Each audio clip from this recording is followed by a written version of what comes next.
Welcome to another powerful story of vision, courage, and transformation.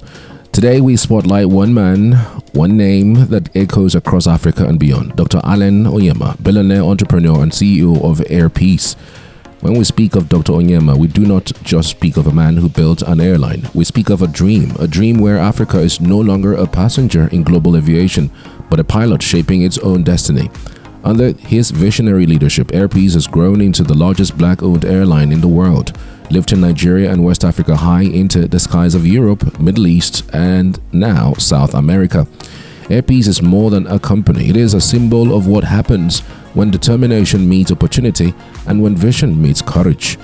Like the eagle that does not ask permission to fly, Dr. Onyema spread the wings of Airline, and today those wings cast a mighty shadow of African pride across the skies.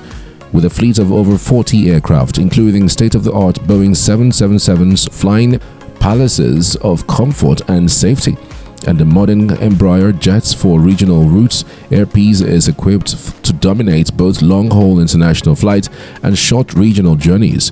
Each aircraft is more than steel. It is a voice shouting, Africa can, Africa will, Africa has risen. From Lagos to Abuja, Port Harcourt to Kano, Enugu to Maiduguri, Airline connects virtually every major Nigerian city. Beyond Nigeria, it dominates West African skies, flying to Accra, Abuja, Banjul, Monrovia, Freetown, Lome, Douala, and more. Truly, when Airline roars, the region listens. But Dr. Onyema's ambition doesn't stop at regional dominance. Airline has launched successful flights to London Gatwick, with London Heathrow set for October 2025. Even more groundbreaking direct flights from Lagos to Sao Paulo, Brazil and Rio de Janeiro beginning in November this year. This bold move is historic, connecting Africa's largest economy with Latin America's largest. It is more than an air route, it is a cultural and economic bridge, a reunion of two continents through aviation. Signed under the Nigeria-Brazil Bilateral Air Services Agreement (BASA), these achievements reflect the dividends of international diplomacy, with Airline at the center of history. As Brazilian President Lula da Silva said, increasing direct connections between Nigeria and Brazil is essential to strengthening the ties between our societies. And so Dr. Onyema is not just building an airline, he is building bridges with wings and engines, connecting peoples, economies, and cultures. Airline is not just an airline, it is Africa's flag in the sky, and Dr. Onyema is the captain of that destiny. The eagle has flown, the bridge has been built, and Africa has risen. Thank you for watching. Please don't forget to like, share, and subscribe, and hit the bell icon for more inspiring stories. I don't like flying private jet. I like flying with my passengers. If I believe in what I'm giving people, I should be able to find myself there. 2 days ago, myself, my wife, and my 4 children, we flew from Abuja, and people were saying, Alan, why do you and your whole family flying on one aircraft? That is risky, that's dangerous. I said, well, the lives of the other people, about 140 other people on my aircraft, my own life and that of my family is not better than theirs. So, except I don't believe in what I'm giving them to fly in. But let me tell you something, Dr. King. There's something you have to learn. Please don't look down on anybody. Don't even look down on yourself.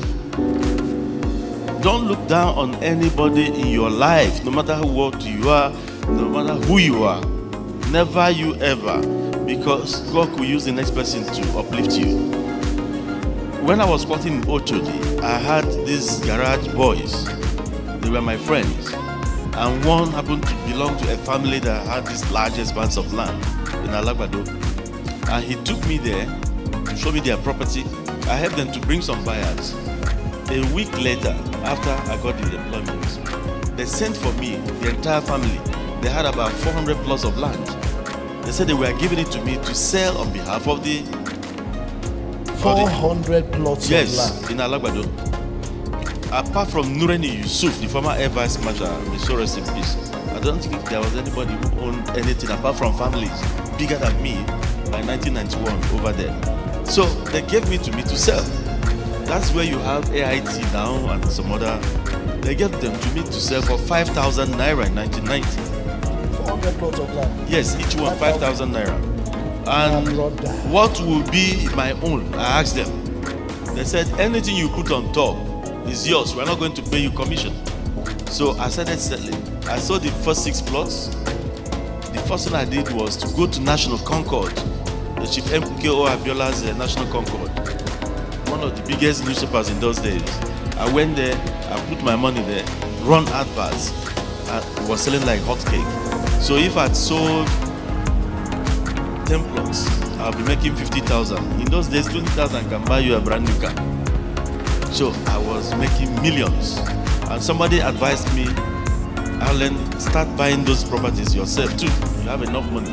So I now floated Onyema and company, the real estate company. So I bought about 87 of those plots. This is how I've been, right from my high school days. What ambition would I have as a 12-year-old or 14-year-old? I've always been, I used to share with indigent students, whatever my parents gave me.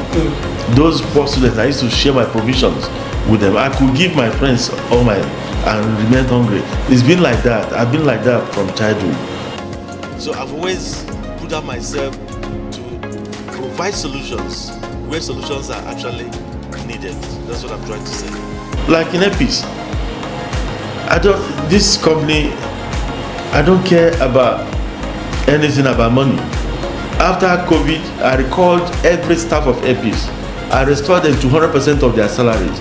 You don't need to be a millionaire to start thinking about selflessness. You need to be selfless in your thoughts. Because even the Bible says, love thy neighbor. You need to be selfless in your thoughts. You must try at all times also to be patriotic to your nation. You must seek those things that add value to the community, to the society you live in. You see, one thing you have to know is that there are some businesses you will do. You don't need to employ many people, but that kind of business will be giving you billions of dollars. Yet you don't need so many people to work with you. There are some businesses you will do. They will be giving you maybe 1 million naira, but it will employ a lot of people. So I now started looking for a kind of business that could, employ the critical mass of unemployed people in this country. There's a lot of poverty out there, and I don't believe that I'm going to go to my grave with my wallet. I cannot go to my grave with my bank account. It's the legacy you leave behind that matters. Because I saw a huge gap. No Nigerian airline is doing international. Most Nigerian airlines fell by the wayside. I was making money. I was helping people. I was doing a lot of philanthropy. I have so many people, thousands of people on my foundation, going to school, that I pay school fees for. Even today, we've instructed the bank to pay out a lot of money on behalf of people. I do those things. And then you have some people who come to me. Oh, I want to do business. Could you give me this XYZ amount of money or dollars? You give them, the next moment they come back again. They keep on coming back. Some were taking advantage of me too. So my father now said, why not set up business and get these people employed instead of giving them money? There are so many things to be done in Africa. Like I said, Africa is a virgin continent, waiting to be, this virgin and tapped. There are so many things, millions of things yet undone. You just face one area, you're going to make it. I set up this airline not because I want to enrich myself. That is why I do what I do. I don't divert the money to anything. I use it for the staff. I give them bonus at the end of the day. And my staff, they have free medicals. Our medical covers both surgery, childbirth, surgery and other things, not just malaria medical. So we try to, we increase salaries, we look at the economy, things are going down, we touch the salary a bit so that people will be able to. My happiness is seeing thousands of indigent people being employed, having a means of livelihood. We were supposed to come back to Nigeria the following day. We had to go back to America. We went back to Texas to go and meet Jetram. Douglas Jaffe. We said, we've come back again. What's the problem this time? We want to buy Boeing. He said, why do you want to buy Boeing? I said, I want something that can give jobs to my people. He now looked at me, the white man looked at me and said, don't you think it's a dangerous field for you to venture? Airlines don't last in your country. And there's no gain in airline business. I said, I know, but it could give jobs to people. The man stood up and hugged me. He said, this is the first time a Nigerian will be coming here. The man is a billionaire in dollars. They sell planes in 200s. So he came to me and said, this is the first time a Nigerian will be coming here and be talking about his people. I'm going to help you.